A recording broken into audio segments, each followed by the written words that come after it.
Bonjour Henri, Oui, bonjour. on se retrouve aujourd'hui pour une interview pour le Conseil national pour la résilience alimentaire des territoires.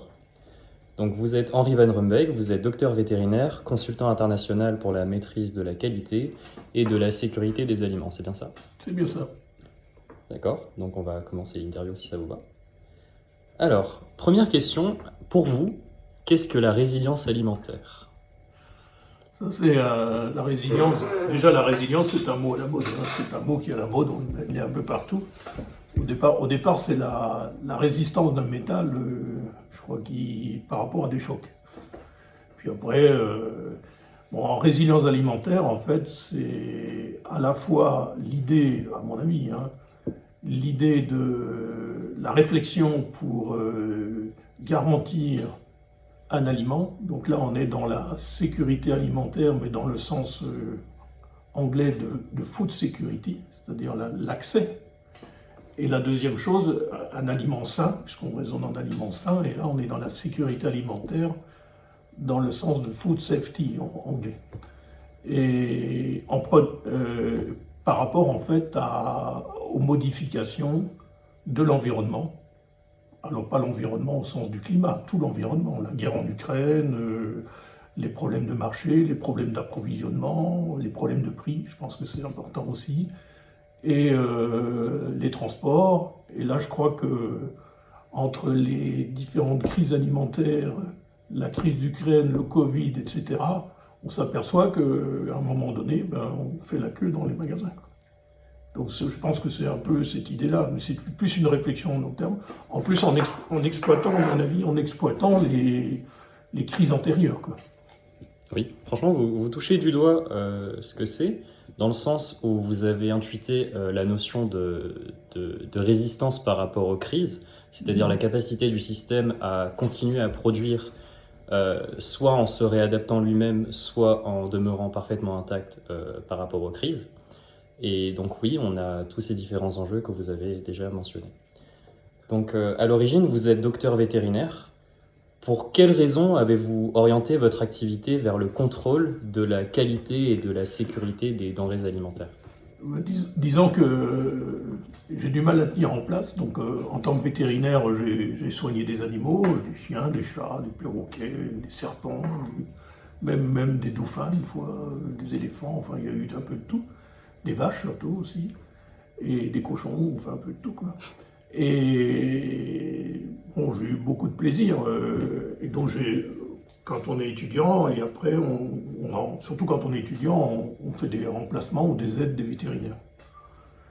Je trouvais quand même de rester dans une région et à 40 km autour de chez soi, une bonne partie de sa vie, j'avais un peu de difficulté, quoi.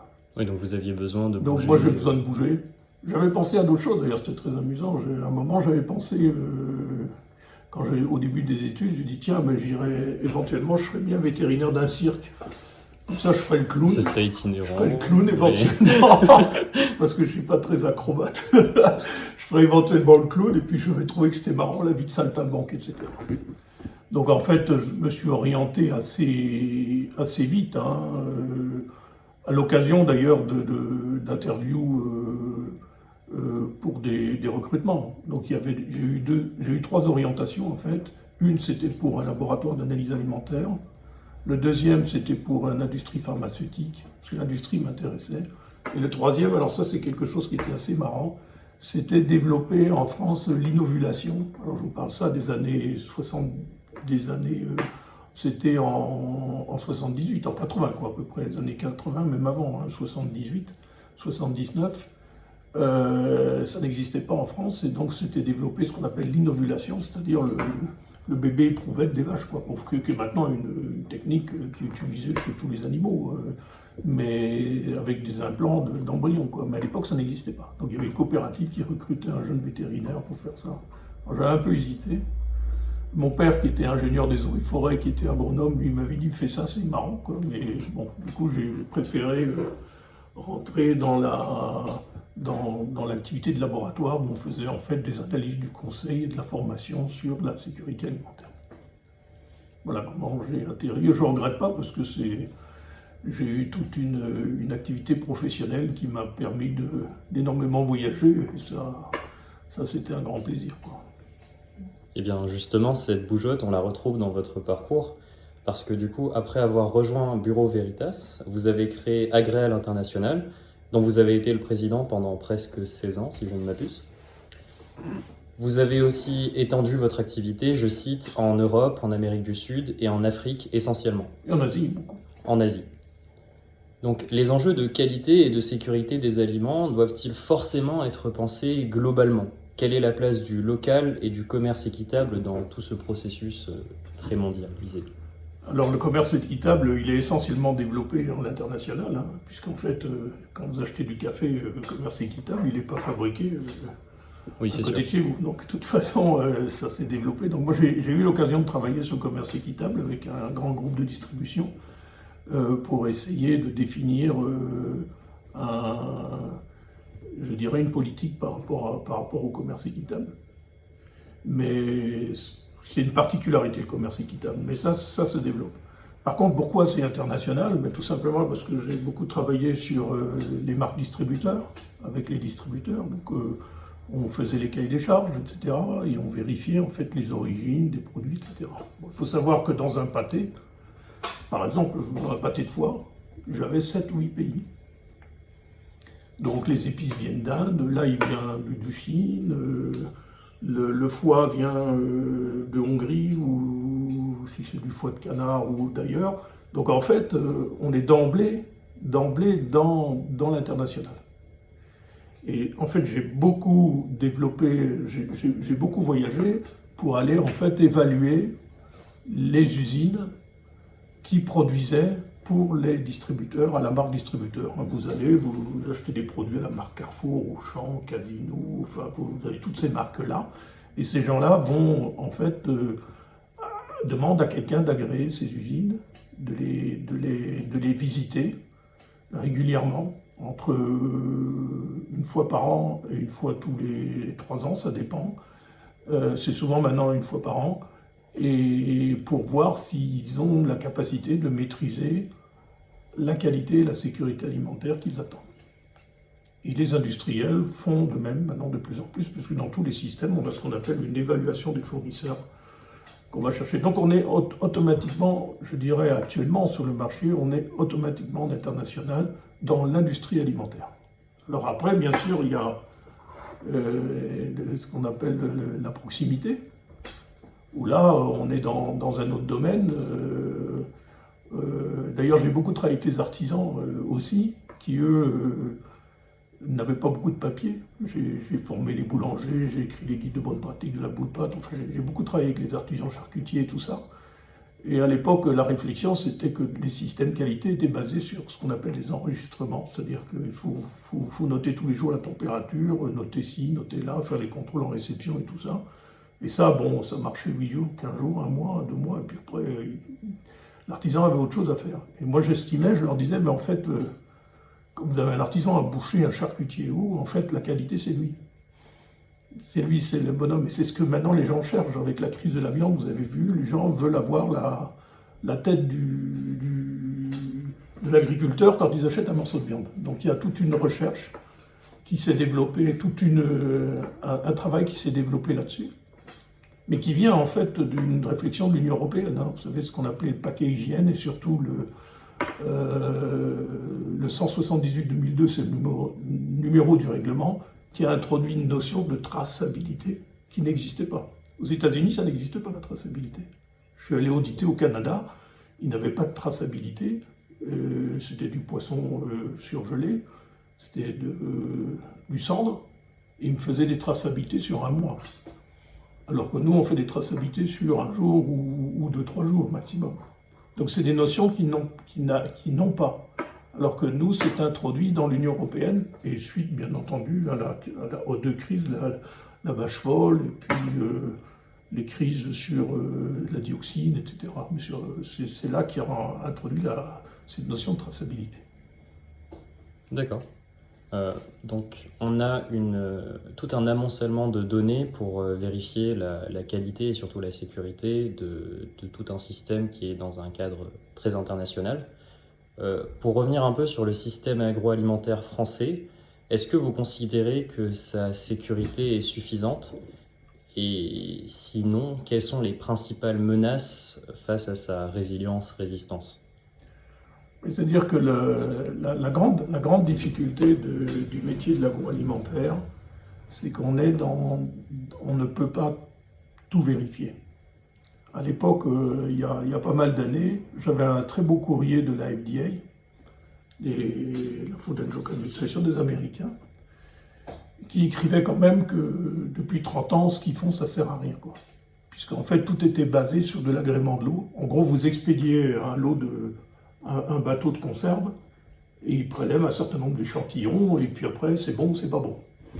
Et ils se sont aperçus que ça ne marchait pas, quoi. De toute façon, parce que c'était insuffisant, il faudrait pratiquement aller analyser toutes les... Bon, on a du mal à faire des séries, puisqu'il y a tellement de choses variables. Donc en fait, quand on auditait les usines, moi je n'analysais pas les produits. Je passe 2 jours dans l'usine, et 2 jours, et je regarde la capacité de l'entreprise, avec son système qualité, et de maîtrise de la sécurité alimentaire, et voir si elle est capable de répondre. Alors est-ce elle fait des rappels, des retraits, est-ce qu'elle a un organigramme? Alors c'est assez vaste, hein, c'est tous les systèmes qualité. Est-ce qu'elle a des définitions de fonction des gens? Est-ce qu'elle ne prend pas le premier intérimaire venu pour lui mettre dans un poste qui est défini comme à risque, etc. Donc c'est tout ça. Est-ce qu'elle a des formations? Vous voyez, c'est là-dessus que ça fonctionne. Donc actuellement, les systèmes de maîtrise de la sécurité alimentaire fonctionnent là-dessus. Le problème, c'est que ça s'est un peu administrativé, c'est-à-dire qu'on a monté des systèmes de type ISO, etc. Et on finit par avoir des auditeurs, et ça c'est un des drames actuels, qui regardent la forme, mais qui n'ont pas toujours la compétence pour regarder le fond. C'est une des difficultés qu'on a. D'accord, donc il y a un véritable enjeu de connaissance.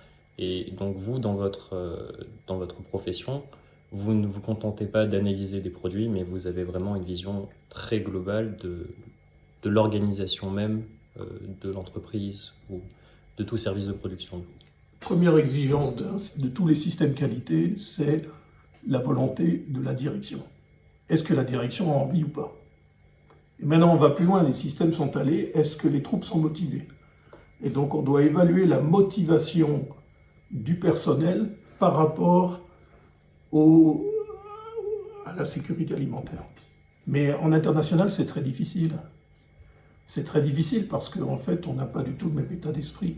Le système occidental est basé sur en fait, ce qu'on appelle l'action corrective.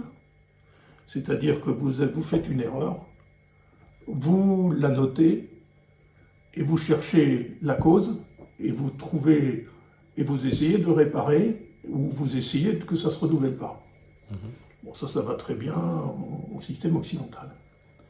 Si vous allez en Asie, et surtout en Chine, avouer une erreur n'est dans la culture impossible. Donc si vous voulez, ces systèmes-là, moi j'ai vu, ne fonctionnent pas très très bien non plus. À cause de ça, l'aspect culturel est quand même extrêmement important. C'est tout l'intérêt d'ailleurs de notre métier, c'est qu'on rencontre des gens dans tous les pays du monde avec des aspects culturels très différents. J'avais un ami, je peux continuer? Bien sûr. J'avais un ami tout au début chez Bureau Veritas, on avait des réflexions sur la qualité. Et il disait, ben voilà, en Chine, vous avez une usine de parapluies. Bon. En Europe, aux États-Unis, c'est taylorisé. C'est-à-dire, vous avez un gars qui fait un morceau, voilà. Là-bas, à l'époque, vous aviez 500 personnes qui fabriquaient complètement le parapluie. Donc, quand vous avez un système taylorisé, vous prélevez un parapluie sur 100 et vous avez une idée générale. Par contre, si vous avez 500 personnes qui fabriquent un parapluie, si vous prenez un parapluie sur 100, ben vous êtes tombé sur le bon ou sur le mauvais. Si vous voulez, il n'y avait pas de possibilité. Alors ça a évolué maintenant, mais c'est pour vous dire que les systèmes de contrôle et tous les systèmes qualité sont bien basés sur la culture de l'entreprise. Et ça, c'est extrêmement important. Donc, est-ce que parfois, pour faire des progrès concernant la sécurité et même le contrôle de tout ce qui est produit, il faudrait être prêt à aller contre une certaine vision culturelle de l'organisation du travail. Non, il faut éviter d'imposer un schéma mondial. Alors il y a eu parce que moi j'ai eu l'occasion de travailler avec la FAO, et donc il y a eu à l'époque, ça a été, bon, c'était il y a longtemps, maintenant on appelle ça l'OMC, mais avant c'était les accords du GATT. Et donc le problème, c'est que l'objectif n'était pas la sécurité alimentaire à l'époque. L'objectif, c'était la libre circulation des produits. Donc en 92, par exemple, l'Europe 92, on a décidé que tout ce qui était bon pour un Européen est bon pour un autre. Alors là, tout à coup, on a vu plein de choses. Vous avez peut-être entendu parler de l'histoire de la bière allemande, de la pureté de la bière, la loi de la pureté. Ah ben, ils ont sorti dans un Länder une vieille loi comme quoi la bière française, elle ne pouvait pas la boire. On a essayé avec le chocolat, pareil, ça a été l'histoire du chocolat, parce que les Belges mettent pas de beurre de cacao, ils mettent d'autres matières grasses, et donc on disait, ben voilà, on veut refuser l'importation. Moi j'ai connu, mais il y a longtemps de ça, j'ai connu dans les années 80, alors ça c'était le plus amusant, pas pour les industries professionnelles, mais en fait c'était dans la Drôme. Il y avait tous les poulets de la Drôme qui étaient refusés à la frontière italienne à cause de salmonelle. Et la salmonelle, il fallait à l'époque au moins 2 jours ou 3 jours pour avoir le résultat. Bon, là, c'était en moins de 24 heures, quoi, ils avaient. Et en fait, c'était justement 3 jours après que les viticulteurs du sud de la France aient vidé 1 ou 2 camions de vin italien. Vous voyez, comme par hasard. C'est ce qu'on appelle les non-trade barriers, et ça s'est développé. Et après, au niveau mondial, on a créé ce qu'on appelle l'HACCP, la Zone Critical Control Point, qui est un système qui a été développé au niveau de la FAO. Tout ça pour, je dirais, avoir une approche compréhensible par tous et cohérente et analysable d'un pays à l'autre pour discuter des problèmes de sécurité alimentaire. D'accord. Mais d'ailleurs, là, vous mentionnez la FAO. Quelles sont vos missions en tant qu'expert auprès de cet organisme et de la Banque mondiale? Alors moi, j'ai fait une mission à la Banque mondiale, c'était au Maroc. Et c'était le PAVPP, ça s'appelait. Donc c'est le plan de valorisation des produits de la pêche du Maroc. Donc ils cherchaient un expert HACCP. Donc il y avait aussi des experts, je dirais, plus techniques, des experts économiques, etc. Et l'idée, c'était de développer la pêche marocaine. Parce qu'à l'époque, le Maroc louait en fait à l'Union européenne et aux bateaux de l'Union européenne ses eaux territoriales pour aller pêcher. Et ça a été et quand ils ont décidé, le Maroc, d'arrêter cet accord avec l'Union européenne et de récupérer leurs eaux territoriales, ça a été une crise énorme, notamment au niveau des pêcheries espagnoles, qui pêchaient tous dans les eaux marocaines. Puis il y a des sardines surtout. Et donc, par contre, le Maroc était incapable de pêcher. Donc, bah oui, parce qu'il n'y avait pas les infrastructures, il n'y avait pas les bateaux étaient encore en bois. Ils avaient l'accès au territoire, mais pas les équipements. Et voilà, donc ils avaient des programmes de la Banque mondiale pour valoriser les produits de la pêche. Donc c'est à la fois développer la partie pêche, développer les infrastructures de marillage, et puis après développer les industries. D'accord. Donc toujours sur votre activité, comment qualifieriez-vous votre expérience de collaboration? Donc cette fois pas avec des organismes internationaux, quoique, mais plutôt avec les chaînes de grande distribution comme Carrefour et Leclerc. Carrefour, Leclerc, moi c'était surtout Carrefour, Casino, un petit peu Leclerc, si Leclerc au niveau des poissons, Système U, qu'est-ce qu'il y avait d'autre? Enfin, j'en ai eu plusieurs. Et là j'étais plus au niveau des... Alors j'ai travaillé au niveau des magasins, avec Auchan et tout ça, ça c'était tout le début de mon activité, où là en fait on allait auditer les centres commerciaux, en fait, auditer les différentes activités tous les mois, pour constater qu'ils maîtrisaient ou qu'ils ne maîtrisaient pas la sécurité alimentaire et qu'ils mettent en place des actions correctives. Et puis après, on faisait, concomitamment à ça, on fait aussi des analyses de produits, ça c'est pour avoir une idée générale. Et surtout, après, on faisait des formations. Donc ça, c'était la partie magasin. Donc là, il y a eu un gros travail qui avait été fait, surtout les années 80. Quoi. Et après, pour les distributeurs, après, moi, j'ai beaucoup travaillé, mais sur les marques distributeurs. Comme je vous ai dit, les distributeurs, quand vous mettez votre nom sur un produit, vous êtes responsable. Donc quand quelqu'un met Carrefour sur son nom, ou Casino, ou Auchan, ou Leclerc, ou Marque Repère, ou tout ce que vous voulez, c'est lui qui prend la responsabilité. Donc vis-à-vis de la réglementation, fameux paquet hygiène, hein, vis-à-vis de cette réglementation qui date du début des années 2000, au niveau des règlements européens, il doit mettre en œuvre les moyens dont il dispose pour maîtriser la situation. Étant donné qu'il engage l'image de la marque. Voilà. Dans la sécurité alimentaire, c'est toujours une histoire de moyens. Si on ne met pas les moyens, on peut être condamné, mais on n'est pas obligé d'être condamné si jamais on a failli. Parce que ça peut arriver. C'est comme vous pouvez avoir un excès de vitesse pas trop fort, et là vous ne l'avez pas fait exprès, donc vous aurez une contravention. Par contre, si vous faites un excès de vitesse bien supérieur, vous êtes dans un délit, c'est différent. Là, on estime que vous l'avez fait exprès. D'accord. Voilà. Et là, c'est pareil. Donc, en fait, ces moyens, c'est quoi? C'est un cahier des charges précis. C'est un contrat, un cahier des charges, des contrôles à peu près tous les 6 mois des produits pour avoir, et puis un audit de l'usine. Et c'est ça que je faisais. Et du coup, justement, pour mettre en place tous ces moyens, il y a un enjeu de formation, parce que du coup, il faut bien avoir des connaissances pour savoir comment mettre en place ces différents moyens. Via votre société ABQI, vous intervenez, toujours dans un cadre de formation, auprès de toute la filière agroalimentaire. Pour vous, le contact avec cette diversité d'acteurs et d'actrices est-il vital? Ah oui, c'est ça qui est intéressant. Enfin, c'est vital, oui. Moi, je me rappelle quand j'étais chez Bureau Beta, j'avais des collègues, eux, ils étaient dans le pétrole. Donc, ils allaient dans le monde entier, mais qu'est-ce qu'ils voyaient? Ils voyaient une plateforme offshore. Et la plateforme offshore que vous soyez, moi, je suis allé au Gabon, mais pour la sécurité alimentaire, que vous allez au Gabon, que vous allez au Venezuela, que vous allez ailleurs, c'est toujours une plateforme offshore. Et à la limite, vous n'êtes pas tellement en contact avec la culture locale.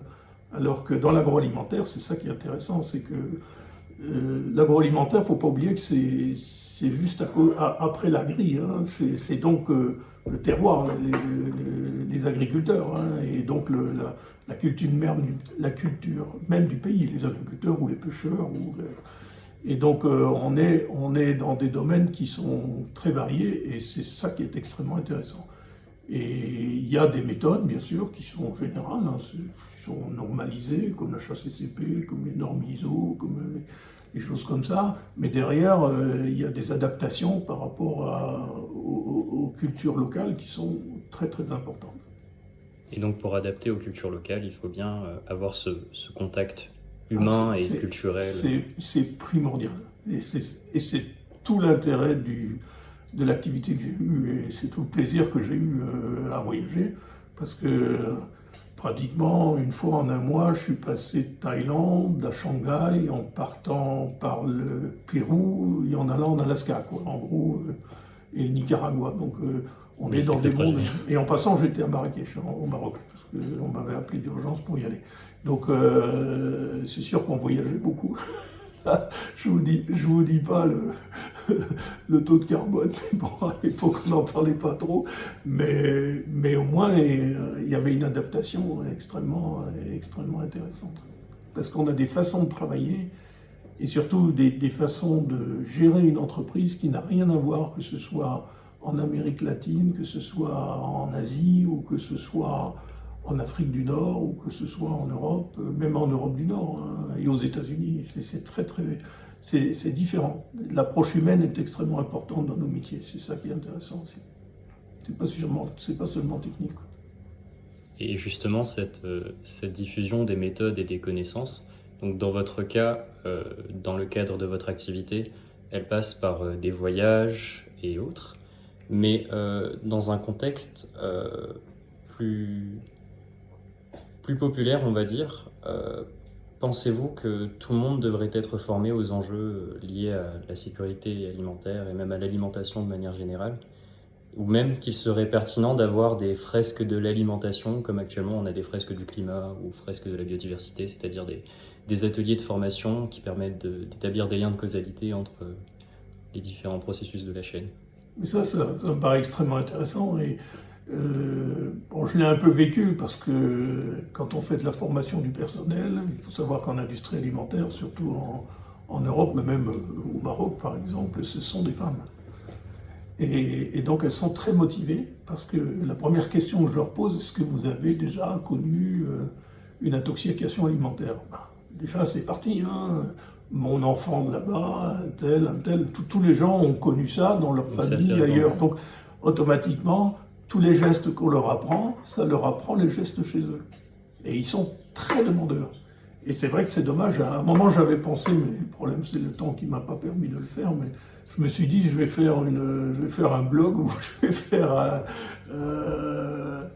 je dirais des choses sur internet avec des choses basiques sur la sécurité alimentaire, mais parce qu'on voit des erreurs à la maison, mais énormes. Je sais que ma fille elle respecte toujours parce que je regarde les étiquettes à chaque fois qu'elle achète quelque chose, mais je regarde les additifs parce qu'il y en a, bon, il y a des choses qui sont bien et des choses qui ne sont pas bien, et puis parfois je fais des remarques sur la façon de décongeler, etc. Donc c'est parce que c'est des erreurs habituelles, mais je crois que ce serait extrêmement important qu'on donne des choses, et c'est des choses simples, c'est du bon sens, hein, c'est pas très compliqué. Donc pour vous, il y a bien un besoin d'un certain guide des bonnes pratiques du quotidien. À mon avis, à oui. ce sujet. Moi, je vous dis, j'ai rédigé, j'ai travaillé sur le guide de bonne pratique de la boulangerie-pâtisserie, j'ai travaillé sur les guides de bonne pratique de la grande distribution, les premiers. J'étais le rédacteur avec les différents professionnels. Et ces guides de bonne pratique, ça a des aspects pratiques, mais ce serait intéressant qu'un jour, il y ait un guide de bonne pratique sur la sécurité alimentaire dans sa cuisine. Alors ça commence un peu déjà, les sites des GCCRF, ils ont des choses pas mal sur expliquer ce que c'est qu'une DLO, ce que c'est qu'une DLC, c'est-à-dire à consommer jusqu'où, à consommer de préférence avant l'heure, qu'est-ce que ça veut dire, quel est le risque, les températures. Avez-vous un dernier message à faire passer au ministre de l'Agriculture? Il est ministre de l'Agriculture et de l'Alimentation maintenant, ou il est plus? Parce qu'à une époque, il était que agriculture, hein, il y a longtemps. Après, maintenant, je pense qu'il a les deux, ce qui est une bonne chose déjà de faire. Moi, je pense que la sécurité alimentaire... Alors, le problème de la sécurité alimentaire en tant que food safety, la sécurité, le risque d'intoxication, elle est extrêmement importante. On le voit d'ailleurs avec les dernières crises, ça coûte très très cher aux entreprises, et puis les gens, eh bien, ils n'achètent plus, donc c'est quand même problématique. Mais le problème, c'est que c'est une exigence qu'on appelle implicite. Elle n'est pas exprimée. C'est-à-dire que quand vous achetez un aliment, vous souhaitez qu'il soit bon, mais vous ne souhaitez pas qu'il vous rende pas malade, parce que c'est normal qu'il vous rende pas malade. Vous voyez, c'est ça, il est ce qu'on appelle l'exigence implicite. Et je dirais, avec les différentes crises, il faudrait que ce soit vraiment de plus une exigence volontaire. Et ça, c'est par notamment... Moi, je pense qu'un guide, ce serait une très très bonne chose. Avoir un genre de guide pédagogique. J'ai eu l'occasion de participer à un guide, un petit bouquin, avec... Bon, c'était avec Bordeaux, avec les services vétérinaires, services des fraudes et tout. C'était sur l'alimentation de la femme enceinte. Vous voyez, on fait un peu de tout. Et il était sorti là-dessus, on avait fait un petit guide, mais on fait ça pour, vous voyez, on fait des guides sur la diététique, etc. Pourquoi pas faire un guide sur la sécurité alimentaire? Absolument. Alors ça existe, mais il faut les pêcher sur Internet, mais ce serait bien d'avoir un élément, mais pas un gros bouquin, si vous voulez, mais une sorte plutôt sur Internet, type blog ou type des petites vidéos, des choses comme ça, quoi. Ce serait, à mon avis, excellent, parce que moi, récemment, j'ai encore fait des formations à des personnes, et c'est sûr que les gens ouvrent les yeux quand je leur dis on ne met pas l'eau de javel dans l'eau chaude, par exemple. Ils découvrent ça encore. C'est surprenant, quoi. Et parce que toute la javel est partie, donc il n'y a plus d'activité. Bon, c'est des éléments qui sont très basiques, souvent, et surtout tout ce qui est réchauffement, refroidissement, décongélation, c'est si important. Et là, on est parfois surpris d'un manque de connaissances des gens, quoi, qui aura aussi des conséquences. D'accord. Voilà. Bon, eh bien, merci beaucoup, Henri, pour votre participation à cette interview. Avec plaisir.